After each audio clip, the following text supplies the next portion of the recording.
Hello बच्चों, आपका S2 में स्वागत है। मैं आपका टीचर धीरज कुमार। मैंने अपना बीटेक NIT श्रीनगर से किया है और अब तक 25,000 बच्चों को पढ़ा चुका हूँ। लगभग 15 सालों से मैं पढ़ा रहा हूँ। बहुत सारे मेरे बच्चे इस समय IIT से या NIT से बीटेक कंप्लीट कर चुके हैं या बीटेक कर रहे हैं। अगली बारी है आपकी। आज आपको हम लोग मैथमेटिक्स शुरू करते हैं। एंजॉय करिए। Welcome to S2। आज हम लोग शुरू करने वाले हैं डेफिनेट इंटीग्रल। डेफिनेट इंटीग्रेशन आज हम लोग शुरू करते हैं, लेक्चर नंबर 1। ठीक है सर, बहुत ही इंटरेस्टिंग चैप्टर है, ध्यान से पढ़िएगा। इसका हर साल एक सवाल JEE मेंस में आता ही है, कभी कभी 2-3 भी आ जाता है, तो बहुत इंपॉर्टेंट है। चलो करते हैं। डेफिनेट इंटीग्रल का कंसेप्ट देखो आया कहाँ से। डेफिनेट इंटीग्रल का कंसेप्ट आखिर आया कहाँ से। इंडिया वाले होते क्या है, बहुत ही आलसी। ज़्यादातर लोग सोचते यार बिना काम किए सब काम हो जाए, मतलब कमाई हो जाए या सब कुछ हो जाए बिना काम किए। ऐसा तो होता नहीं यार, नहीं। तो डेफिनेट इंटीग्रल का समेशन आया कहाँ से था। समेशन का मतलब होता है डेफिनेट इंटीग्रल, मतलब जो हम लोग सीरीज में पढ़ते हैं समेशन, जनरल टर्म लिख के समेशन करते थे कुछ, उसी से कंसेप्ट डेफिनेट इंटीग्रल का आया था। ठीक, और बाद में फिर बोला गया कि यार डेफिनेट इंटीग्रल अगर A से B में कर रहे हैं तो ये A से B में कर्व का एरिया होता है, एक्स एक्सिस और A से B वर्टिकल लाइन, उसके बीच में कर्व का एरिया होता है डेफिनेट इंटीग्रल। ठीक है सर, तो डेफिनेट इंटीग्रल समेशन से और एरिया अंडर कर्व से आता है। अच्छा देखो यहां डिफिनेशन लिखा है उसका कि अगर यार fx कोई फंक्शन है, fx कोई फंक्शन है, उसको लिमिट A से B में इंटीग्रेट करना है। ठीक, और इसका इंटीग्रेशन fx का करने आपको आता है कि यार fx का इंटीग्रेशन कैपिटल Fx है और A से B में करना है, तो फाइनल होता क्या है ना, जैसे इनडिफिनिट इंटीग्रल हम लोग पढ़े थे, किसी का इंटीग्रेशन करते थे तो यार उसमें एक c आता था, c, क्योंकि वो इनडिफिनिट था, c कुछ भी हो सकता था। लेकिन यहां पे क्या होता है, यहां पे क्या होता है, वो c हटाने का फंडा आ गया। c कैसे हटाएंगे, उस पर लिमिट लगा देते हैं कि A से B में आप इंटीग्रेट करो, A से B में आप इंटीग्रेट करो। तो जैसे किसी फंक्शन का, जैसे मान लो x है, x का इंटीग्रेशन करने आता है x²/2। अब इसको मान लो 1 से 2 में करना है, तो इसमें लिमिट 1 से 2, मतलब ये ऐसे दिखाते हैं हम लोग, 1 से 2 रख देंगे, मतलब x²/2 में ऊपर वाला लिमिट पहले रखो, फिर माइनस नीचे वाला लिमिट रख दो। ये तरीका होता है भाई। अच्छा ऐसा होता है, हाँ भाई। अगर fx को A से B dx में आपको इंटीग्रेट करना है, इसका इंटीग्रेशन मान लो आपको आता है, और B से A जो लिमिट है उसको रखेंगे तो FB माइनस FA आता है। ये जो होता है इसी को कहते हैं definite integral of f between limits A and B, where ये इनडिफिनिट इंटीग्रेशन का ही कंसेप्ट है। इसका अगर डिफरेंशिएशन करेंगे तो fx आएगा, वही बात लिखा है यार, उल्टा अगर कैपिटल Fx का डिफरेंशिएशन करेंगे तो fx आएगा। अच्छा, ये इंटीग्रेशन जब भी करते हैं तो ध्यान रखिएगा कि fx जो है, ये fx ये बाउंडेड होना चाहिए, नहीं कि इनफिनाइट तक चला जाए। कैसे इंटीग्रेट कर पाएंगे, इनफिनाइट तक जाएगा तो बाउंडेड फंक्शन होना चाहिए, और A से B में कॉन्टिन्यूअस भी होना चाहिए। कॉन्टिन्यूअस रहता है तभी ये इंटीग्रेशन इस तरह से हो पाता है। अगर कॉन्टिन्यूअस नहीं रहेगा, टूट के रहेगा, तो उसको फिर तोड़ के हम लोग करते हैं लिमिट, वो सब आगे अभी सीखेंगे। ठीक है सर, मेरे ख्याल से आपको डेफिनेट इंटीग्रल होता क्या है और कैसे लिमिट रखते हैं, इतना बात तो आपको समझ में आ गया होगा। डेफिनेट इंटीग्रल क्या होता है भाई, एरिया अंडर द कर्व, या बाद में समेशन को ही इंटीग्रेशन के फॉर्म में बदलने के लिए डेफिनेट इंटीग्रेशन का यूज करते हैं हम लोग। ठीक है सर, अच्छा यहां तक क्लियर हो गया होगा सबको, बात नोट करते जाएं। ठीक है सर, आगे बढ़ते हैं। अब देखो मान लो एक आपको कर्व दे दिए, जैसे मान लो सर ये कर्व है, ये इस समय देखो क्या है, ऐसा कोई कर्व है A से B में, ध्यान से देखो ये हमेशा इंक्रीजिंग है, हमेशा देखो बढ़ रहा है। यस सर, A से B में बढ़ रहा है। ये x बराबर A वर्टिकल लाइन है, x बराबर B भी कोई दूसरा वर्टिकल लाइन है। ओके, अच्छा इसका मतलब आपको देखो समझाते हैं। हमें क्या करना है, इस कर्व का A से B में एरिया निकालना है। अच्छा, मतलब यहाँ से यहाँ तक ये कर्व है ए से बी में, इसका एक्स एक्सिस के साथ एरिया, मतलब हमें ये चाहिए भाई, क्या चाहिए, ये चाहिए एरिया। अच्छा, ये चाहिए ए से बी में, ये एरिया हमको चाहिए। तो यार ए से बी में अगर एरिया निकालना है तो इसमें कंसेप्ट ये लगाए कि यार हम लोग एक छोटा छोटा स्ट्रिप, वर्टिकल स्ट्रिप, छोटा छोटा एकदम में इसको बदल लेते हैं। मतलब देखो ऐसा कहना चाह रहे हैं हम, इसको हटाते हैं, देखो ऐसा, ये वर्टिकल स्ट्रिप लिए, इसका विड्थ है h, इसका विड्थ है h, ये बहुत ही छोटा है, बहुत ही बारीक है। इसमें आपको दिखाने के लिए h इतना दिख रहा होगा आपको, इतना, वो दिखाने के लिए बस दिख रहा है। h टेंडिंग टू 0 है, मतलब सर ये जो स्ट्रिप है उसका विड्थ जो है, विड्थ ये 0.000000010 लाख करोड़ टाइम 0 इंटू 1 है, समझ रहे हो, बहुत छोटा है, बहुत छोटा।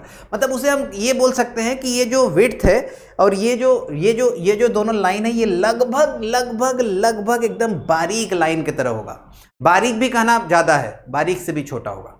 अच्छा, तो देखो यार ये जो बना इसको देखना आप, क्या बना, ये देखना यार आप, ये देखना आप, ये इसको देखो, टिंग टिंग टिंग टिंग टिंग टिंग टिंग टिंग टिंग टिंग टिंग टिंग, ये बना।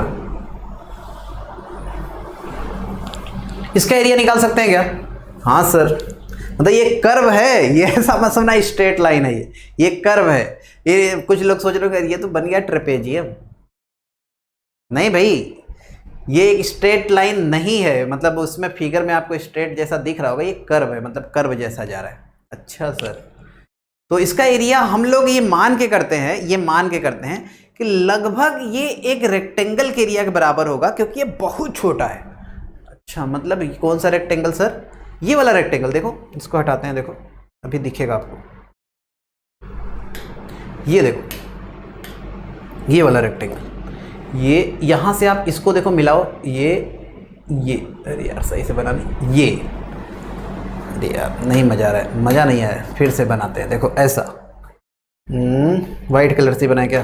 देखो ये मोटा पेन हो जा रहा है ना, ये बहुत छोटा स्ट्रिप बनाना है हमें। हाँ, और छोटा कर लेंगे।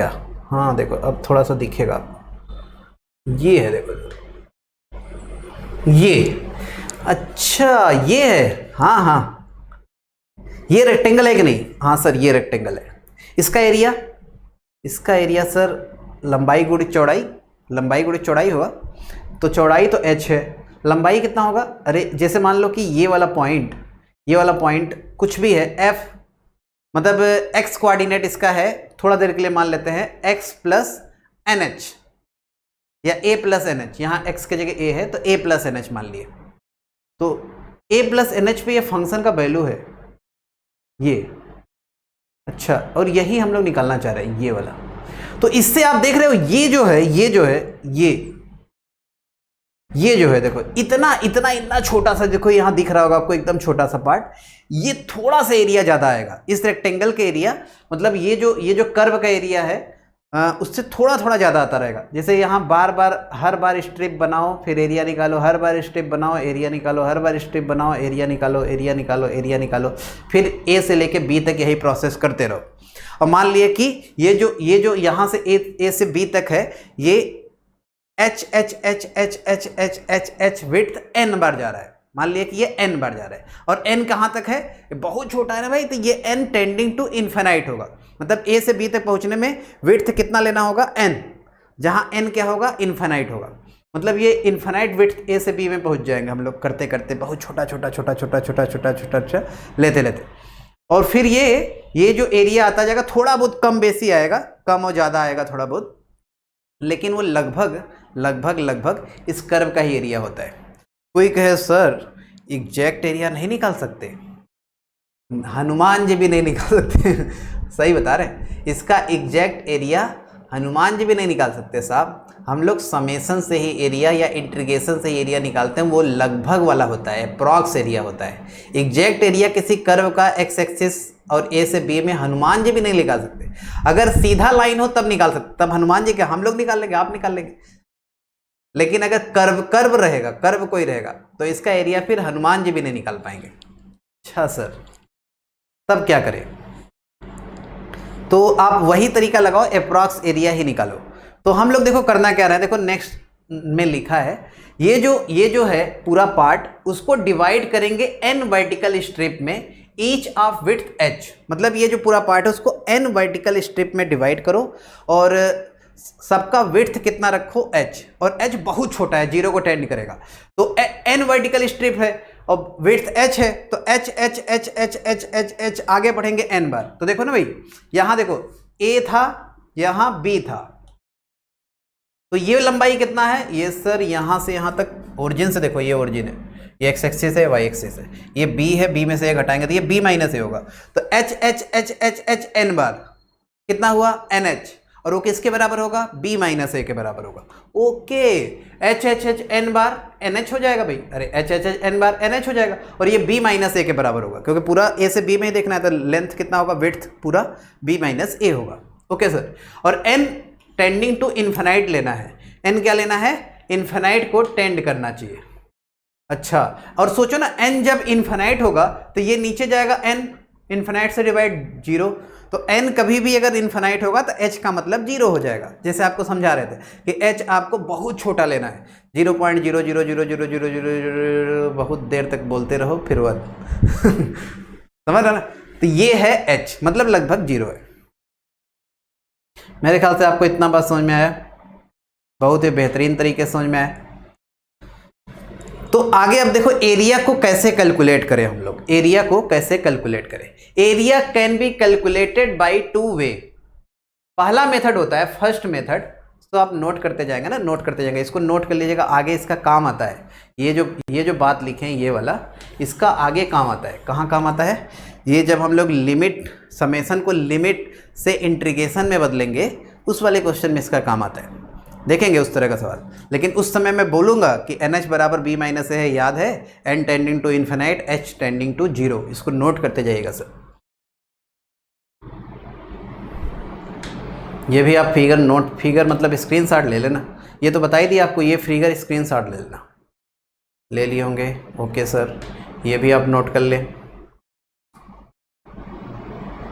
नोट कर लिए। ओके सर, ये देखो अब आते हैं एरिया। 2 तरीके से कैलकुलेट करते हैं। पहला मेथड देखो, पहला मेथड, इसका नाम कैपिटल SN नाम रखे हैं, इसका नाम क्या रखे हैं, कैपिटल SN। अभी आपको बता दिए n इन्फिनाइट को टेंड करता है, h 0 को टेंड करता है, लिमिट। अब देखो ये है क्या, ये क्या है, ये पूरा कहानी आखिर है क्या, इसको समझो। क्या है सर, ये h का वैल्यू 0 को टेंड करेगा, इसीलिए लिमिटिंग वैल्यू लेने, इसीलिए लिमिट लगाया ना, ध्यान दीजिएगा। ये देखो क्या है, अगले में देखो इसका फिगर बना है, तब आपको समझ में आएगा। देखो यहां x बराबर था a, यहां पे x बराबर था a, यहां पे x बराबर था b। ओके सर, अब आपको दिखाने के लिए बहुत बड़ा लिए हैं, लेकिन h बहुत छोटा है, समझ गए होंगे आप। ये है h, ये है h। अच्छा, इस पॉइंट पे ए पे अगर कोई फंक्शन fx है, ये मान लो कोई फंक्शन fx है, जो ग्राफ है ये fx का ग्राफ है, तो ए पे इसका वैल्यू कितना होगा, हाँ सर x की जगह ये रख देंगे, fa आ जाएगा। मतलब ये वैल्यू अगर आपसे कोई पूछे तो कितना बताओगे, ये सर fa बताएंगे। अच्छा, और ये h विड्थ है, तो ऐसे एक रेक्टेंगल बना लो, ठीक। इसका एरिया निकाल लेंगे, ये रेक्टेंगल का एरिया लंबाई गुणित चौड़ाई, तो चौड़ाई इसका है h और लंबाई है fa। अरे ये fa है भाई। अच्छा, यहां से h आगे बढ़े तो ये वाला पॉइंट क्या है, ये वाला पॉइंट का x coordinate sir a plus h हो जाएगा, x की जगह a है ना, ये हो जाएगा a plus h। Okay, a plus h, ये वाला पॉइंट a प्लस h हो गया, ठीक है सर। अब इस पे देखो फंक्शन का वैल्यू अब ये होगा, तो ये एक रेक्टेंगल बना लिए हम लोग। विड्थ कितना है h, हाइट कितना है, हाइट सर ये जो फंक्शन का वैल्यू होगा f a प्लस h है, fx फंक्शन है तो। अच्छा, फिर ये वाला पॉइंट सर फिर h आगे बढ़ जाओ, मतलब a + 2h हो जाएगा। इसी तरह करते करते लास्ट में यहाँ तक आपको चलना है, यहाँ तक अगर आप पहुँचेंगे ना भाई, तो देखो ये एरिया आ गया, ये वाला। तो इसमें ध्यान दे रहे हो आप, छोटा छोटा एरिया ये वाला जो ये ट्रायंगल जैसा दिख रहा है आपको, ये छोटा छोटा ये थोड़ा थोड़ा बच जाएगा, लेकिन ये बहुत छोटा है। तो लगभग अप्रॉक्सीमेशन लेते हैं कि जो एरिया कर्व का होगा वो उसको इग्नोर करते हुए जो आ रहा है वही होता है। तो ये देखो क्या लिखे हैं, वही लिखे हैं, देखो h × f है, ये लंबाई गुणित चौड़ाई है सर, चौड़ाई h है, लंबाई f है, ठीक है सर। अच्छा यहाँ तक अगर आप चलते n स्ट्रिप किए ना भाई, तो a + h, a + 2h, a + 3h, a + 4h, ऐसे करते करते ये वाला पॉइंट होगा a + n - 1h, ये वाला पॉइंट। और इस पे ही देखो हम लोग चल रहे हैं, ये एरिया आ चुका है, मतलब हमें f a + n - 1h तक चलना है इस तरीके से। तो वही देखो है h × f है, लंबाई गुणित चौड़ाई, h × f a + h, लंबाई गुणित चौड़ाई, h × a + 2h, लंबाई गुणित चौड़ाई। इसी तरह कहाँ तक जाएंगे, f a + n - 1h तक जाएंगे, h × f a + n - 1h तक जाएंगे। एक पूरा लंबाई गुणित चौड़ाई ही है, मतलब ये रेक्टेंगल बना के उसका एरिया हम लोग जोड़ रहे हैं। तो ये जो होगा, ये जो पूरा कर्व का एरिया a और b के बीच में है वो आता है। अब कहेंगे कुछ लोग सर छोटा तो एरिया कम आ रहा था, वो बहुत छोटा होता है, इसलिए उसको इग्नोर करके ही हम लोग निकालते हैं। ये पहला तरीका होता है एरिया कैलकुलेट करने का। सही है, सबको समझ में आ गया। दूसरा तरीका सुनो, दूसरा तरीका, ये तो फिगर आपको बता ही दी। दूसरा तरीका ये है सेकंड मेथड, ये इसका नाम दे रहे हैं स्मॉल एसएन, जो भी एरिया आएगा उसका नाम दे रहे हैं स्मॉल एसएन। लिमिट यहाँ भी वही है, h tending to 0, n tending to infinite है। अब देखो ये क्या है, ये अगले फिगर में आपको समझ में आएगा। हम लोग यहाँ से न चल के a से न चल के a + h से चलेंगे। अच्छा सर, तो फंक्शन का वैल्यू, ये फंक्शन fx है, फंक्शन का वैल्यू क्या आएगा, ये सर ये आएगा, ये कितना है, ये a + h पे f a + h है। अच्छा ये है f a + h, विड्थ कितना है h, तो एरिया देखो अब आएगा ये वाला आएगा। मतलब इसमें एरिया सर थोड़ा सा जो कर्व का एरिया है, देखो कर्व का एरिया तो यहाँ तक ही है ना भाई, ये है पूरा, हाँ सर ये यहाँ से ये कर्व है, ये वाला है, मतलब इतना ट्रायंगल जैसा जो दिख रहा है ऊपर वो थोड़ा सा ज़्यादा आ जाएगा। अच्छा, हर बार इसी तरह थोड़ा थोड़ा ज़्यादा आएगा, और लास्ट में आप यहाँ तक चलेंगे, ये वाला पॉइंट क्या है, a + NH है, a + NH है। ओके, तो a + NH पे वैल्यू देखो ये आएगा, तो फाइनल एरिया यहाँ भी लास्ट में भी थोड़ा सा ज़्यादा ही आएगा, मतलब हर बार थोड़ा एरिया ज़्यादा लिख रहे हैं। तो देखो इसमें हम लोग क्या किए हैं, विड्थ यहाँ भी h है, मतलब लंबाई गुणित चौड़ाई यहाँ भी कर रहे हैं, हाँ सर। लेकिन अब f a से न शुरू करके, जैसे पिछले में a से शुरू करें तो थोड़ा कम आ रहा था, इसमें थोड़ा ज़्यादा आएगा जब a + h से शुरू करेंगे। और उसमें कहाँ तक गए थे, a n - 1h तक गए थे, इसमें a + NH तक जाते हैं, a + NH तक जाते हैं। ये भी आपको दिमाग में आ रहा होगा, वही चीज है, लंबाई गुणित चौड़ाई, लंबाई गुणित चौड़ाई, लंबाई गुणित चौड़ाई n बार। ठीक, तो यार जो हम लोग को रिक्वायर्ड एरिया है, रिक्वायर्ड एरिया मतलब कर्व और a और b के बीच में जो एरिया है वो ये ज्यादा देगा ना, ये क्या दे रहा था, थोड़ा ज्यादा दे रहा था, वो रिक्वायर्ड एरिया कैपिटल SN जो इससे पहले आया था और स्मॉल SN के बीच में ही कुछ आता है। ये सब आप नोट करते रहिएगा, स्क्रीनशॉट लेते रहिएगा ना भाई, ये भी आप नोट कर लीजिएगा। ओके सर, ये फिगर भी नोट कर लेना। ओके सर, उसके बाद फिर ये सेकंड मेथड आपको जो बताएं इससे थोड़ा ज़्यादा आएगा। ओके सर, ये फिगर भी आप नोट कर लेना। ओके सर, और रिक्वायर्ड एरिया जो हमारा है, वो रिक्वायर्ड एरिया जो हमारा है वो क्या आएगा, वो हमारा कैपिटल SN और स्मॉल SN के बीच में आएगा, कैपिटल SN और स्मॉल SN के बीच में आएगा। और कैपिटल SN और स्मॉल SN जो होता है, कैपिटल SN और स्मॉल SN जो होता है, ये लगभग सेम होता है, क्योंकि बहुत छोटा स्ट्रिप है ना यार, बहुत छोटा है, थोड़ा बारीक एकदम है, तो बहुत बारीक अंतर आएगा, बहुत बारीक, समझ रहे हो। लेकिन कुछ अंतर तो आएगा, कुछ आएगा अंतर, लेकिन बहुत बारीक है। तो कैपिटल SN और स्मॉल SN को हम लोग लगभग सेम मानते हैं। ठीक, ध्यान रखिएगा। अच्छा सर, ये रिक्वायर्ड एरिया तो हम लोग सर ये समेसन कर कर निकाल रहे हैं, मतलब h into F A plus फिर h into F A plus H, मतलब समेसन करके निकालना चाह रहे हैं। तो इसी समेसन से बचने के लिए आलसी लोग इंडिया वाले जो हैं मतलब पहले जो गणितज्ञ सब चाहते थे यार कि हमारा काम बहुत आसानी से हो जाए, क्या फ़ायदा हम इतना समेसन बार बार करें। उसी को क्या किए, कलाकारी कर दिए, कह दिए कि यार कैपिटल एसन चाहे स्मॉल एसन निकालोगे लगभग सेम आएगा, और ये ए से बी में एफ एक्स का इंटीग्रेशन कर दो, एफ एक्स डी एक्स लगभग उसके बराबर आएगा। मतलब ये भी अप्रॉक्सीमेशन है। एरिया जो हम लोग एरिया अंडर द कर्व पढ़ते हैं पूरा चैप्टर, डेफिनेट इंटीग्रेशन से ही वो सब निकालते हैं सब, लेकिन वो है क्या, अप्रॉक्सीमेशन है, लेकिन वही पढ़ना होता है क्योंकि आंसर भी वही दिया होता है। ये नहीं कि कोई जिद पे आ जाए कि हम सर नहीं मानेंगे लगभग बराबर है, एग्जैक्ट बराबर नहीं है, तो फिर उसके लिए भगवान श्री राम को प्रकट होना पड़ेगा एग्जैक्ट निकालने के लिए, क्योंकि हम लोग और आप लोग को जो बताया गया है सर वही निकालना है ना। समेसन से भी एग्जैक्ट नहीं आएगा और इंटीग्रेशन से भी एग्जैक्ट नहीं आता।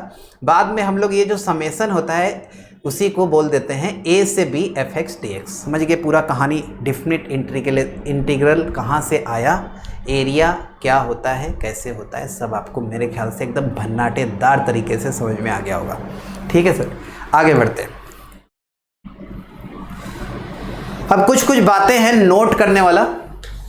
नोट नंबर 1, तो ये आइडिया लग गया ना कि definite integral area under the curve होता है ना। अच्छा एक बात बताओ, अभी तक हम लोग जो किए हैं, जो फिगर बनाए थे, फिगर एक बार आपको थोड़ा सा रिकॉल करते हैं। जैसे ये फिगर है भाई, ये इस समय फिगर कैसा बनाया है, एक्स एक्सिस के ऊपर, एक्स एक्सिस के ऊपर। तो ये जो y आएगा, y का मतलब वही होता है, y का मतलब होता है जो भी फंक्शन का वैल्यू है। जैसे मान लो आपको a पे वैल्यू निकालना है, a पे वैल्यू या a प्लस h पे वैल्यू निकालना है, a प्लस h पे वैल्यू निकालना है, तो क्या बोले, F A plus H. Function अगर एफ एक्स है तो a प्लस एच पे वैल्यू क्या आएगा, एफ ए प्लस एच। और फंक्शन को y बराबर एफ एक्स अगर मान रहे हो तो y बराबर क्या आया, एफ ए प्लस एच आया। अच्छा, तो अगर यही नीचे रहता, अगर ग्राफ नीचे रहता तो नीचे रहने पे क्या होता है, नीचे रहने पे से ऊपर चलते हैं एक्स एक्सिस के तो y कोऑर्डिनेट पॉजिटिव होता है, नीचे रहने पे y कोऑर्डिनेट निगेटिव हो जाता। तो y कोऑर्डिनेट निगेटिव होता तो लंबाई गुणे चौड़ाई जब करते, मतलब साइन के साथ का बात कर रहे हैं, तो एफ ए प्लस एच अब क्या आता, सर अब तो यार नीचे है तो निगेटिव आता। तो ये बात अपने दिमाग में फिट कर लेना कि अगर हम लोग एक्स एक्सिस के ऊपर चलते हैं तो एरिया पॉजिटिव होता है और नीचे चलते हैं तो एरिया निगेटिव होता है। क्यों? क्योंकि y कोऑर्डिनेट निगेटिव होता है। लंबाई गुणे चौड़ाई, मतलब लंबाई निगेटिव, नीचे चलने पे y निगेटिव आ जाएगा। अच्छा सर समझ गए।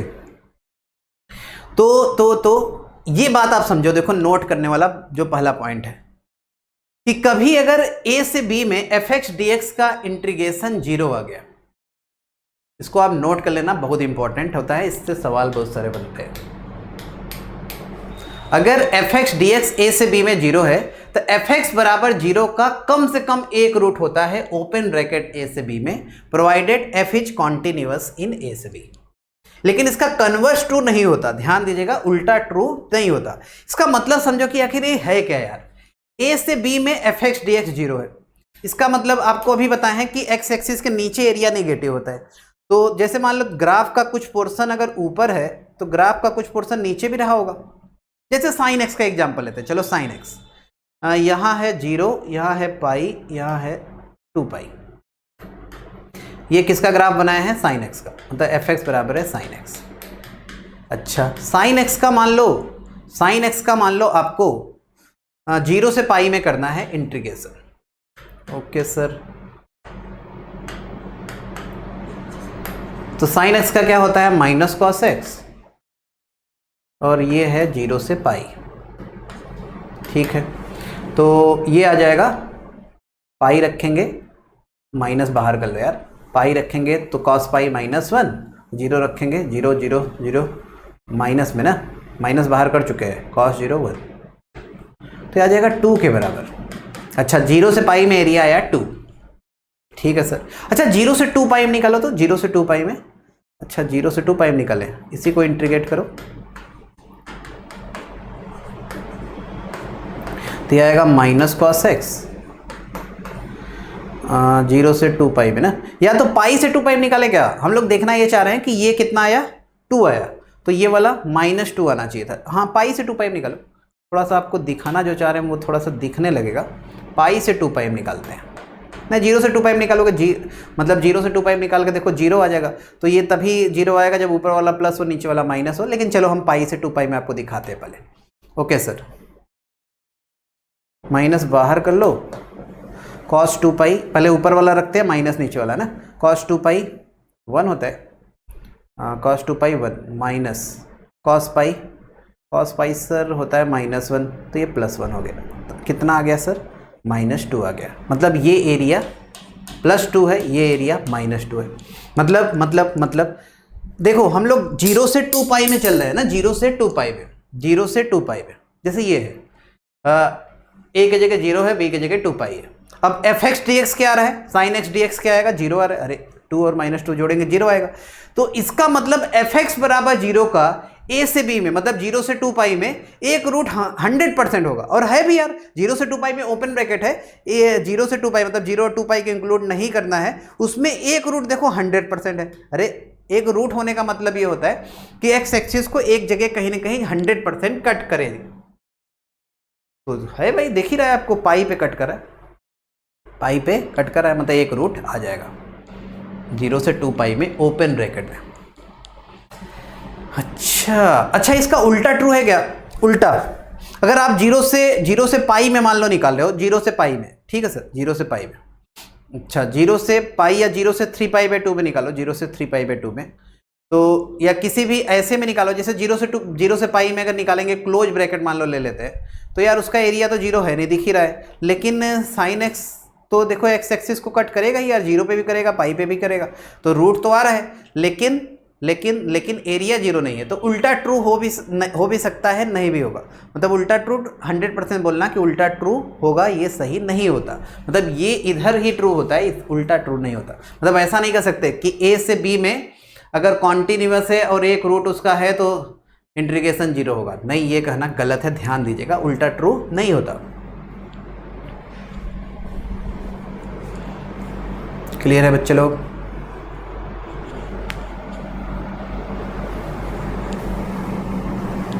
एक बात और आप इसी जगह हम लोग सीख लेते हैं, 0 से पाई में देखो ध्यान से, 0 से पाई में साइन एक्स का ग्राफ, 0 से पाई में एरिया हम लोग निकाले, कितना आया सर, 2 आया था।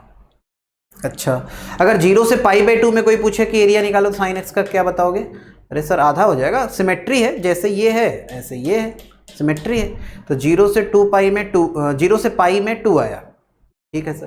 तो 0 से पाई बाई 2 में कितना आएगा, a आएगा। डायरेक्ट आप याद रखिएगा, ये कहीं u हो जाता है। 0 से पाई बाई 2 में साइन एक्स डी एक्स 1 होता है और कॉस भी 1 ही होता है, ठीक है सर, ध्यान रखेंगे इसको ना। 0 से पाई बाई 2 में साइन एक्स डी एक्स का वैल्यू 1 होता है और कॉस एक्स का भी 1 होता है, डी एक्स यहाँ। मेरे ख्याल से आपको एकदम बेहतरीन तरीके से रिजल्ट समझ में आ गया होगा। तो याद रखना कहीं पे अगर a से b में एफ एक्स डी एक्स का वैल्यू 0 अगर आ गया ना, एफ एक्स डी एक्स का वैल्यू 0 आ गया तो 100% एफ एक्स का a से b में रूट होता है, एटलीस्ट 1। ओके, आगे बढ़ते हैं।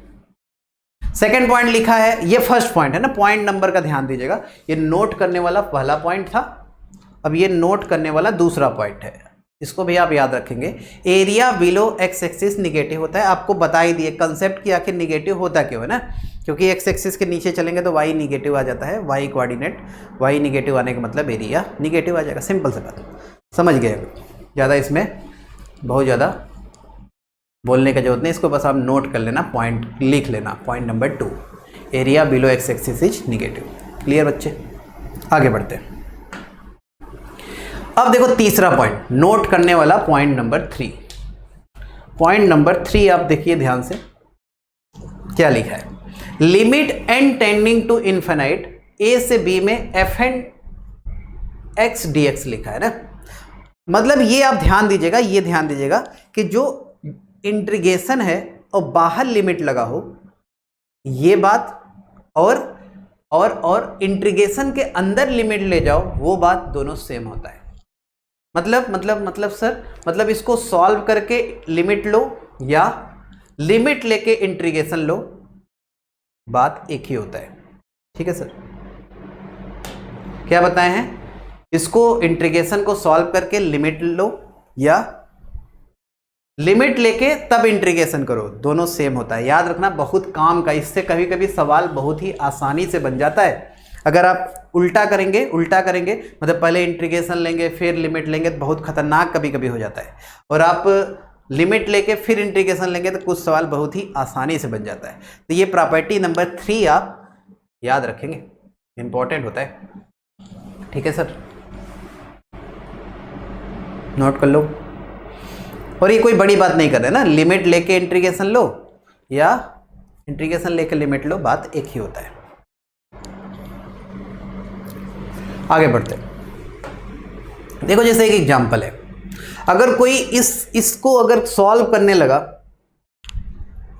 टी पे इंटीग्रेशन लगा है, इसको अगर कोई सॉल्व करने लगा फिर लिमिट टेंडिंग टू इन्फिनाइट लेने लगा, बहुत ही खतरनाक हो जाएगा। अगर आप उल्टा सोचो तो ये बहुत ही आसानी से बन जाएगा। क्या उल्टा सोचे सर? देखो इसको ऐसे लिख सकते हैं, अभी जो प्रॉपर्टी बताए हैं, -1 से 1 लिमिट अंदर ले लो,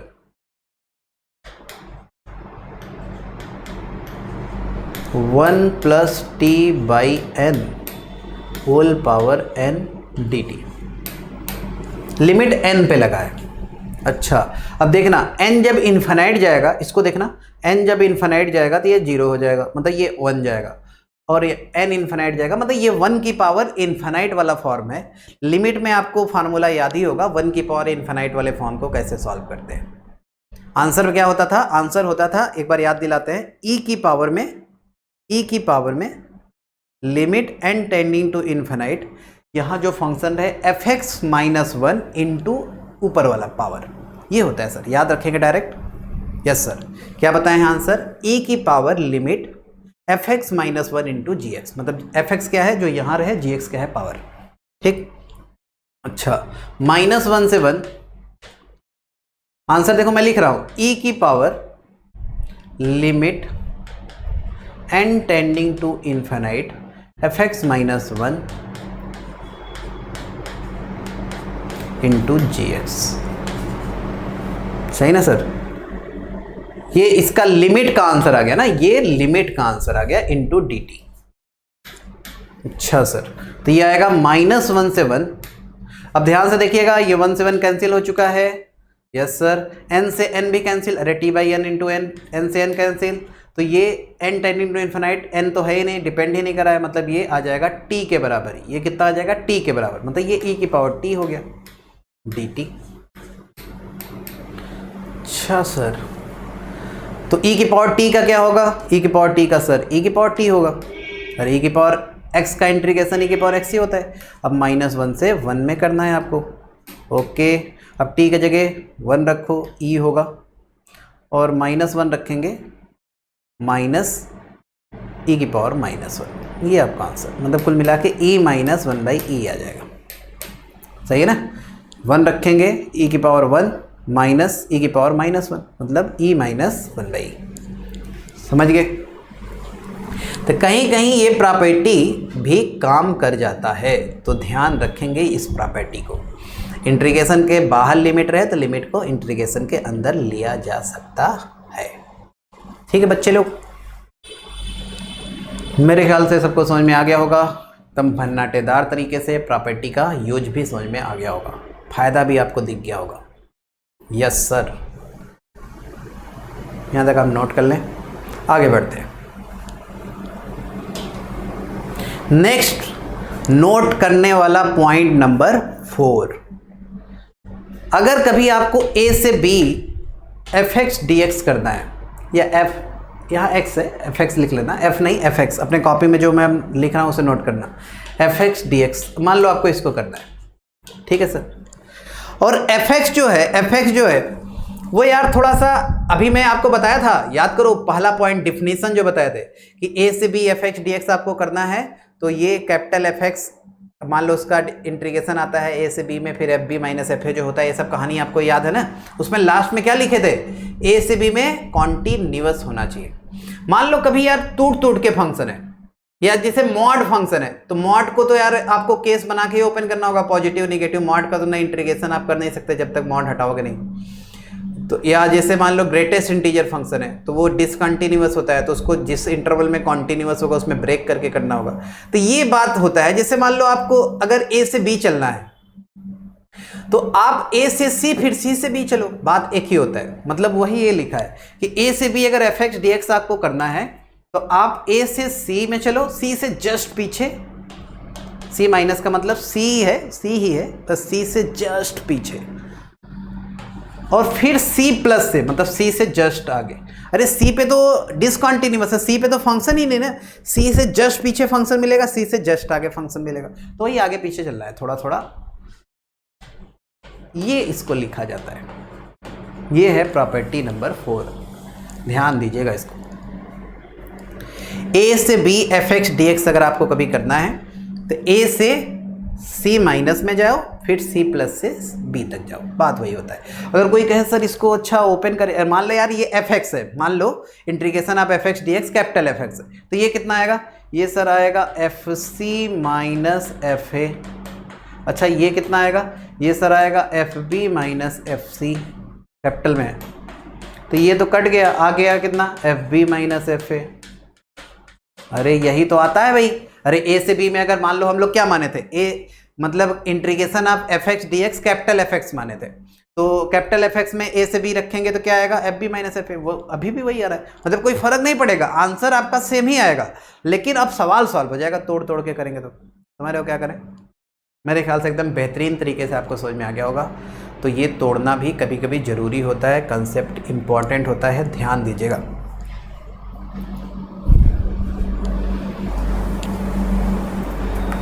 यहाँ तक नोट करो।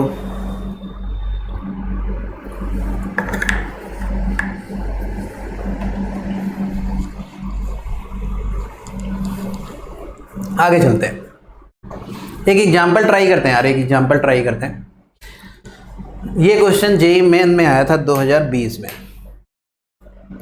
जेई मेन में।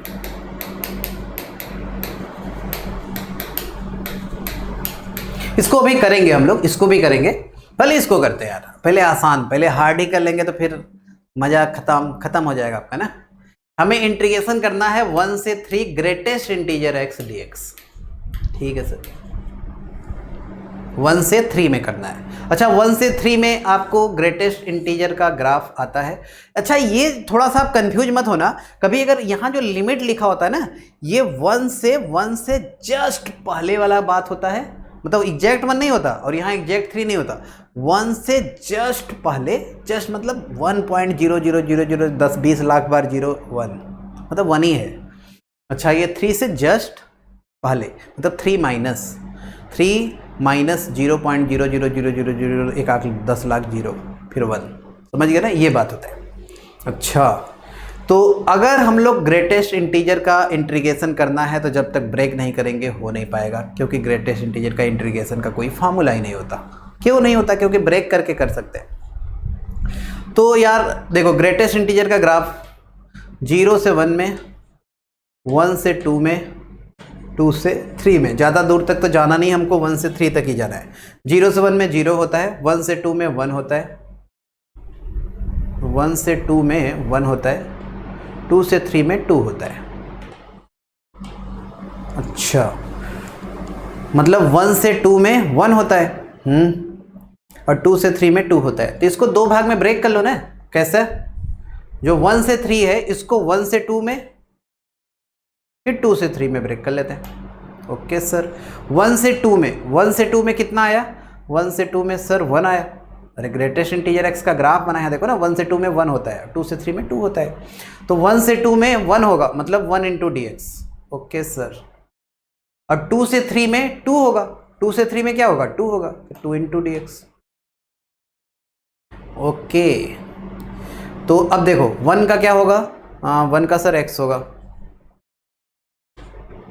1 से 2, और 2 बाहर कर लो चाहो तो, यहाँ भी 1 का x हो जाएगा, 2 से 3, तो आया कितना? ये देखो कितना है भाई, ये आ जाएगा 2 माइनस 1 1। अरे रखेंगे जब वैल्यू तो 2 माइनस 1 1, ये आया 2, और फिर जब इसको रखेंगे 3 माइनस 2 ये भी 1, तो कितना आ गया 1, और 2 इंटू 1 कितना आ गया 2, 2 1 3 आ गया। तो इसका आंसर कितना बताएंगे 3 के बराबर। सही है सर, मेरे ख्याल से सबको समझ में आ गया होगा ब्रेक करके करने वाला कंसेप्ट। जब तक ब्रेक नहीं करेंगे तब तक सवाल आगे बढ़ेगा नहीं, तो सवाल ऐसे देखने से तो होता नहीं है, आपको ब्रेक करना पड़ेगा। ठीक है सर। अच्छा, मेरे ख्याल से इसको अगर आप समझ गए होंगे तो इसको अपने से ट्राई करो। ये 22 लिखा है यहाँ पे, ध्यान दीजिएगा। अगर इस सवाल को समझ गए तो ये सवाल आप अपने से पहले ट्राई करिएगा, फिर मेरा वीडियो देखिएगा सर। पहले अपने से ट्राई करो इसको सभी लोग, 1 मिनट समय लेके ट्राई करो। चलो, इसका आंसर कितना आया 3 है ना। चलो ये काम आएगा इसलिए नोट कर लेते हैं अगले सवाल में। चलो इसको हटाते हैं। इस सवाल पे आ जाते हैं। मेरे ख्याल से आप नोट कर लिए होंगे अब तक। अब देखना, -a से a तक mod x plus mod x minus 2 dx बराबर 22 लिखा है। a 2 से बड़ा लिखा है, इसका भी यूज है भाई। a अगर 2 से बड़ा है तो -a माइनस 2 से छोटा होगा। जैसे थोड़ा देर के लिए मान लो a 2 है तो नीचे आएगा -3। a मान लो 3 है ना माने थे, तो नीचे कितना आएगा -3 आएगा। तो -3 क्या है, -2 से छोटा है, -2 से छोटा है, ऐसा कर सकते हो, मतलब निगेटिव है। अच्छा, तो मॉड x पे लगा है और x -2 पे लगा है, तो x 0 पे क्रिटिकल पॉइंट आता है मॉड x का, मतलब 0 के आगे पॉजिटिव, 0 से पीछे निगेटिव। ये वाला 2 से आगे पॉजिटिव, 2 से पीछे निगेटिव। तो यार इसको ऐसे ब्रेक करें क्या, देखना ध्यान से। -a से 0, ये 2 पे चेंज होगा, ये 0 पे चेंज होगा, तो 0 पे दोनों ही मतलब चेंज मान सकते हैं, क्योंकि ये 0 पे निगेटिव आएगा, कन्फर्म है। तो अब देखना, -a से 0 मतलब ये निगेटिव है। निगेटिव में mod x -x होता है। अच्छा सर, और 0 से छोटा जब रखेंगे, 2 से छोटा में ही ये क्या है, निगेटिव है, तो 0 से छोटा में भी निगेटिव ही होगा। तो x -2 का मॉड अगर निगेटिव अंदर रहता है तो निगेटिव साइन से हटता है, मतलब 2 - x। अच्छा सर, प्लस देखो इसको ब्रेक किया ना, -a से 0, फिर 0 से 2 में ब्रेक करो। 0 से 2 में a का वैल्यू 2 से ज़्यादा है ना, 0 से 2 में, 0 से 2 में x होगा भाई, पॉजिटिव है, पॉजिटिव के लिए x आएगा। अच्छा, 0 से 2 में भी देखो ये निगेटिव है। हाँ, 0 से 2 मतलब 2 से छोटा, 2 से छोटा में ये निगेटिव आएगा। सही बात है यार। हाँ, जैसे 1 रखो ना, सोचो तो 1 रखे तो निगेटिव, हाँ सर निगेटिव आएगा। तो निगेटिव का मॉड माइनस साइन हटाएंगे, मतलब ये 2 - x होगा। बहुत ही बेहतरीन। फिर 2 से a में, हमें -a से a जा रहा था। देखो -a से 0, 0 से 2, 2 से a। देखो -a से शुरू किए थे, a तक चले गए, -a से। सही यार। अब 2 से बड़ा में ये क्या होगा, x होगा, और 2 से बड़ा में ये क्या होगा, ये भी पॉजिटिव साइन सतेगा, मतलब x -2 होगा dx।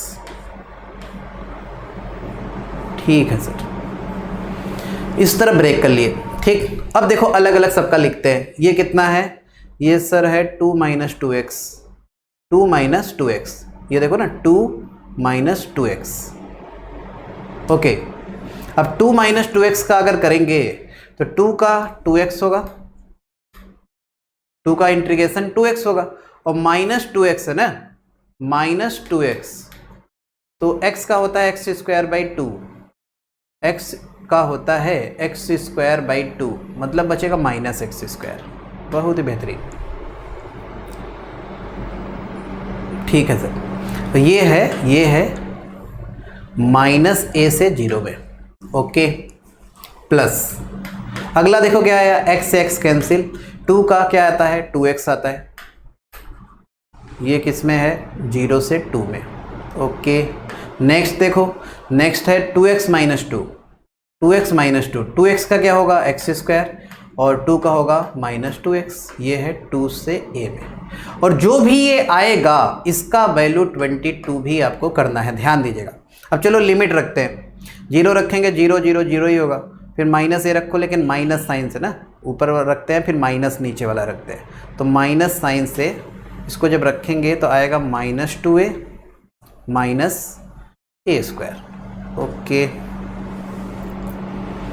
Minus 2a minus A का स्क्वायर ए स्क्वायर, सही। अब यहाँ देखो, यहाँ जब रखेंगे हम लोग तो ये 2 रखेंगे तो आएगा 4, देखो ना, या 2 बाहर कर सकते हो यार, 2 रखेंगे तो आएगा 4 और 0 रखेंगे तो 0, मतलब ये 4 आएगा। यहाँ आप देखो, यहाँ जब a रखेंगे तो आएगा ए स्क्वायर माइनस 2a और माइनस 2 रखेंगे तो आएगा 4, 2 रखेंगे तो देखो आएगा 4 माइनस 4, 4 माइनस 4, मतलब 0 ही आ गया। ठीक है सर। अब देखो ध्यान से क्या है, ये आया 2a प्लस ए स्क्वायर, सही है ना सर, प्लस 4 ए स्क्वायर माइनस 2a, ये भी देखो 0 आ गया, बराबर 22, बराबर कितना दिया था 22। ठीक है सर, ये कैंसिल हो गया, तो यहां से आपको मिल गया 2a square, A square A square 2a square equal to कितना आ गया भाई, 22 माइनस 4 18 आ गया, 22 माइनस 4 18, तो ए स्क्वायर बराबर आ गया 9 के बराबर। ए स्क्वायर कितना आ गया 9, मतलब ए आ गया 3 के बराबर। ए 2 से बड़ा दिया था, 2 से बड़ा 3 ही आएगा, -3 भी आ रहा है, लेकिन -3 लेंगे नहीं क्योंकि 2 से बड़ा लेना था। ए का वैल्यू आ चुका है, मतलब इतना मेहनत करें ए का वैल्यू निकालने के लिए। ठीक है, इतना मेरे ख्याल सबको समझ में आ गया, ए बराबर 3। अब आपको ये सोचना है भाई, यहाँ ग्रेटेस्ट इंटीजर फंक्शन है, यहाँ तक पहले आप नोट करिएगा, स्क्रीनशॉट जल्दी से लो। ए का वैल्यू 3 आ चुका है। ठीक है सर, चलो लिख लेते हैं, ए बराबर आ गया 3 के बराबर। ओके, मतलब इसका काम अब हो गया खत्म। यहाँ बस ये वाला जो इंटीग्रेशन दिया था ना, वो ए का वैल्यू निकालने के लिए ही आपको दिया था, ए का वैल्यू आप निकाल पाए उसके लिए ये दिया था। ठीक है बच्चे लोग, मेरे ख्याल से आपको सब समझ में आ गया होगा। इसको हटाते हैं अब आते हैं सवाल पे।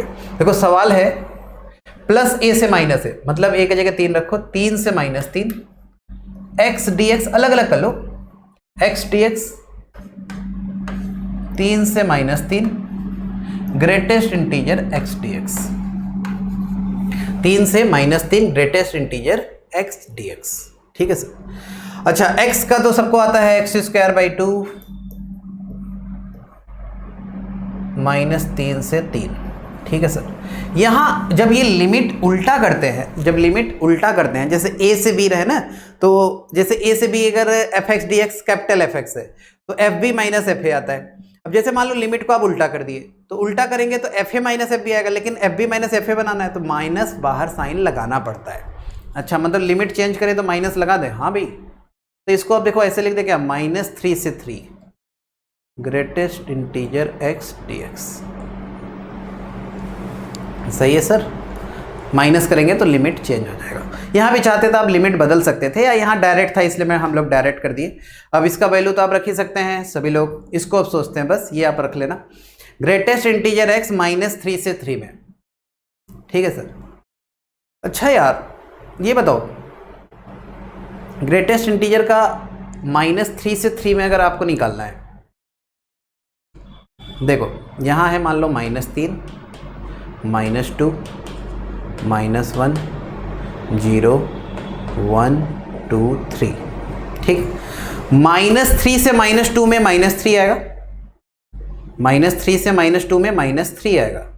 अच्छा, ये मान लो -3 है, -3 पे इक्वल होगा और -2 पे गड्ढा। ठीक है सर। -2 से -1 में -2 आएगा,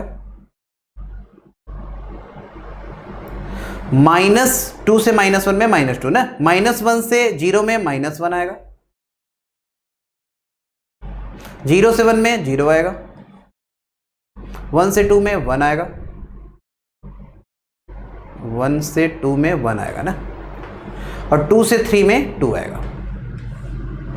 ये सर है। ठीक, अच्छा, तो -3 से 3 तक, -3 से 3 तक अगर आप देखेंगे तो ये बताओ यार, ये जो एरिया होगा -3 से -2 में, जो ये एरिया होगा ये वाला, वही एरिया तो यहाँ होगा।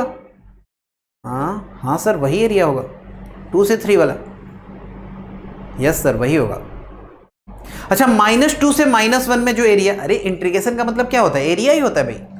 तो एरिया ऊपर और नीचे वाला सेम हो तो 0 होता है, अभी आपको बताए थे। तो यार ये एरिया -3 से -2 का विड्थ कितना है 1, और हाइट कितना है, ये 3 है, -3 है बल्कि। अच्छा 1 इंटू -3, और ये कितना 1 इंटू 3। यस सॉरी यहाँ 2 ही है, थोड़ा सा अंतर आ गया यार, थोड़ा सा ये वाला और ये वाला कैंसिल होगा। ध्यान से देखना, ध्यान से, यहाँ 2 आ रहा है, यहाँ 3 आ रहा है। चलो इसको छोड़ते हैं, पहले इसको देखो। ये विड्थ कितना है, विड्थ सर है 1, और ये हाइट कितना है, हाइट है 2। इसका विड्थ A1, हाइट कितना है 2, मतलब ये वाला एरिया ये वाला एरिया कैंसिल हो जाएगा।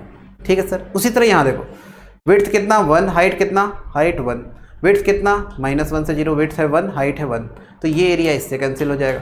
और ये वाला तो 0 ही है, मतलब इसका एरिया 0। तो कुल मिला के आप बस ये वाला एरिया निकाल लो, यही आपका इसका आंसर हो जाएगा मेरे लाल। कितनी आसानी से सोच लिए, सोचो। तो कितना है विड्थ, विड्थ है सर 1, हाइट कितना है, हाइट सर है 3 है, 1 इंटू 3 मतलब 3 आएगा, लेकिन नीचे है तो -3 हो जाएगा।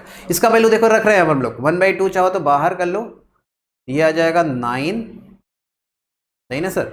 -3 के स्क्वायर 9, -3 जब रखेंगे तो वो भी 9 ही आएगा। 1/2 बाहर कर लिए, नहीं सर।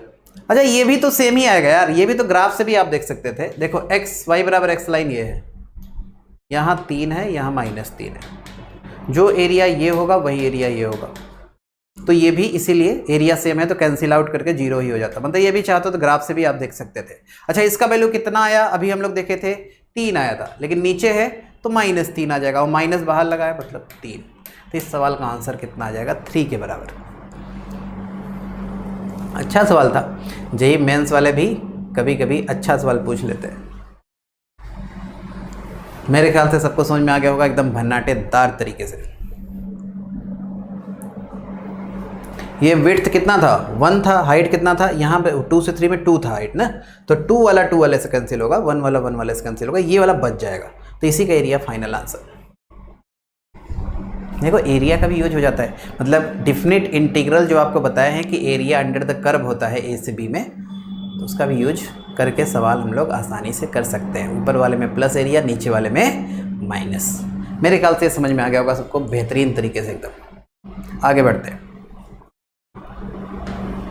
नेक्स्ट कुछ बातें हैं जो आपको डायरेक्ट लिखना है और याद रखना है। और प्रूफ का जहाँ तक बात है, अभी कराए थे भाई, याद करो। इससे पहले जो area below the x axis negative होता है, उससे पहले जो कराए थे तो उसमें आपको बताए थे।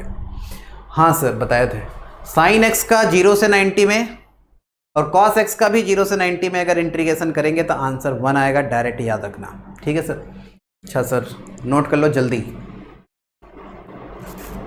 याद रखना डायरेक्ट, ये सब कहीं भी यूज आए ही नहीं कि आप सॉल्व करने बैठ गए, याद रखना। अगला साइन स्क्वायर एक्स का 0 से 90 में और कॉस स्क्वायर एक्स का भी 0 से 90 में अगर इंटीग्रेशन करते हैं तो π/4 आता है। इसको करना कैसे है ये तो आपको पता ही है। साइन स्क्वायर एक्स को लिख लेंगे 1 - cos 2x/2, फिर cos 2x का भी करने आता है, 1/2 का भी करने आता है, फिर लिमिट लेके आप करने को तो आपको आता है, कर लेंगे आप, तो डायरेक्ट करना नहीं है, आंसर याद रखना। साइन स्क्वायर एक्स और कॉस स्क्वायर एक्स का 0 से 90 में अगर करेंगे इंटीग्रेशन तो π/4 आंसर आता है, याद रखना डायरेक्ट। ठीक है सर, 0 से 90 में sine square X cos square X π/4 आता है। आगे बढ़ते हैं। अच्छा एक चीज आप फील कर रहे हो, साइन एक्स का 1 आया मतलब रेशनल, स्क्वायर में इरेशनल, π/4 इरेशनल, फिर क्यूब में करेंगे रेशनल 2/3 होता है, 4 का करेंगे तो फिर इरेशनल। मतलब सर मतलब ऑड पावर में रेशनल आता है, इवन पावर में इरेशनल आता है। ऐसा क्यों?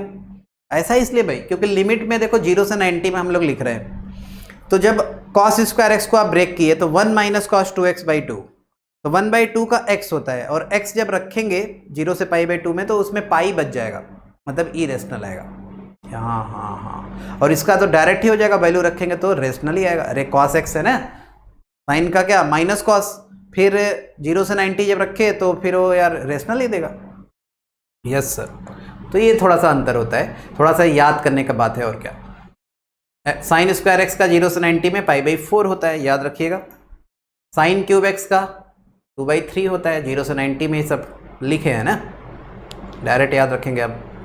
लिख रहे नहीं सब, अपने कॉपी में लिखते जाइएगा, स्क्रीनशॉट लेते जाइएगा ना। साइन स्क्वायर ये वाला लिख लिए कि नहीं, ये वाला लिख लिए, चलो जल्दी से लो स्क्रीनशॉट। ओके ले लिए होंगे, ले लिए होंगे,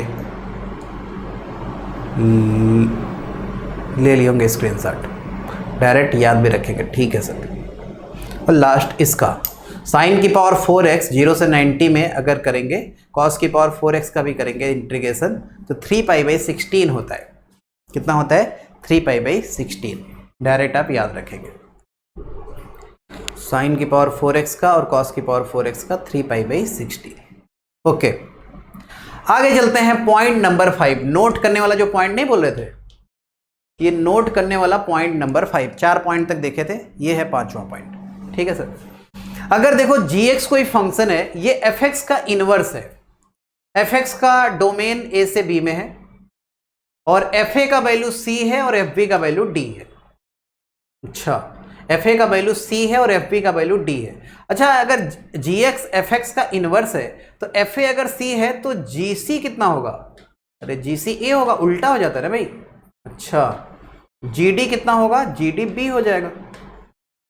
अगर fa c है तो आपसे कहे कि gc कितना होगा, तो a उल्टा हो जाता है इनवर्स में, तो gd कितना होगा? b हो जाएगा। ये बात ध्यान दीजिएगा।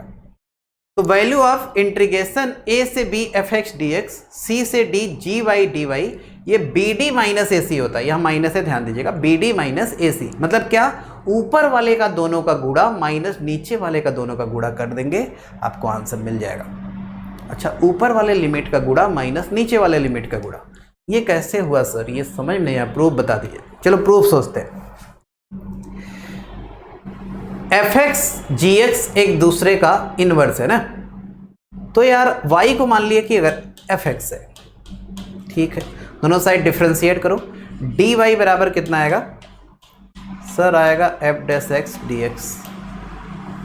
ओके, तो यहां पे वैल्यू पुट करो। यहां पे देखो, ये है a से b fx dx,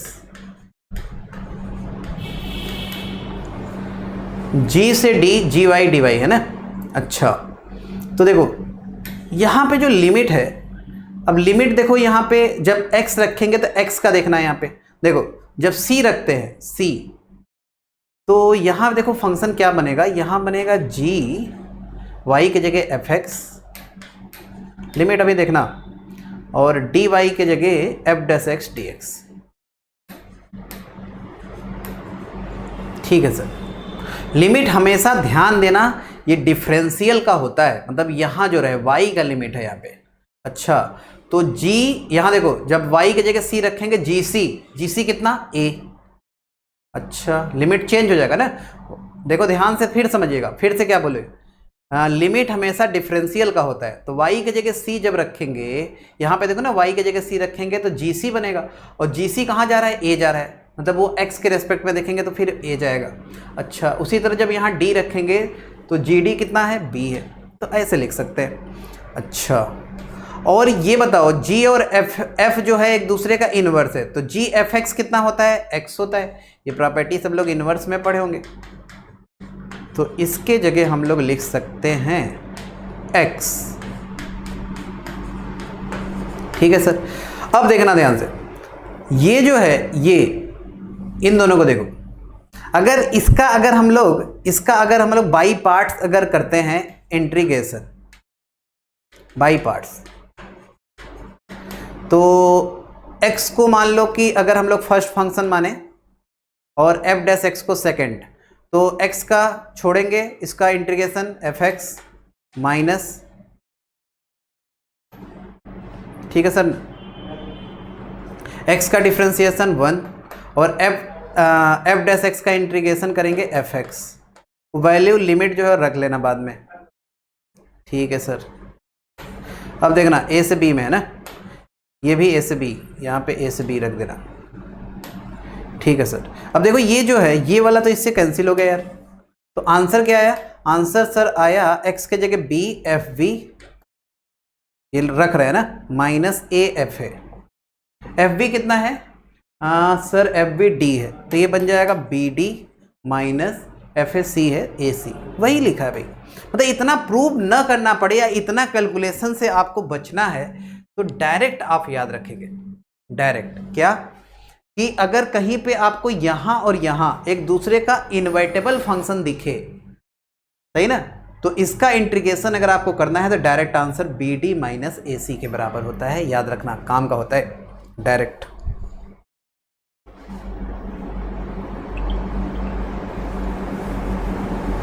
इसका एक दो एग्जांपल देख लेते हैं, इसको स्क्रीनशॉट ले लें।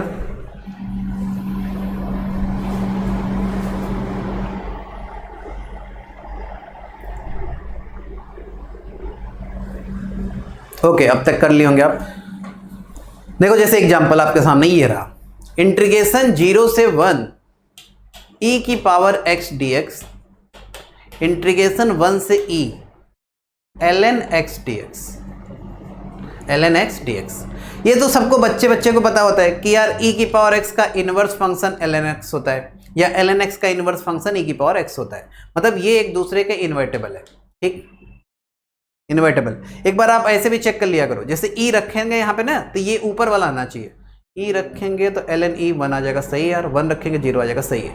मतलब एकदम वही है जो हम चाह रहे हैं। डायरेक्ट आंसर लिखें, ऊपर वाले लिमिट का गुणा e इंटू 1 e, नीचे वाले लिमिट का गुणा 1 इंटू 0 0, मतलब आंसर आ गया e के बराबर।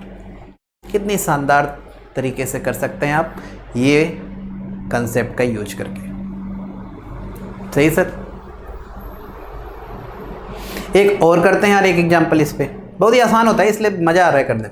देखो यहां पे तो चेक करो, यहां जब रखेंगे e की पावर रूट e ना, तो यार e की पावर रूट ई आगे आएगा, ln e 1 हो गया। अच्छा, मतलब यहाँ आ गया ln रूट ई,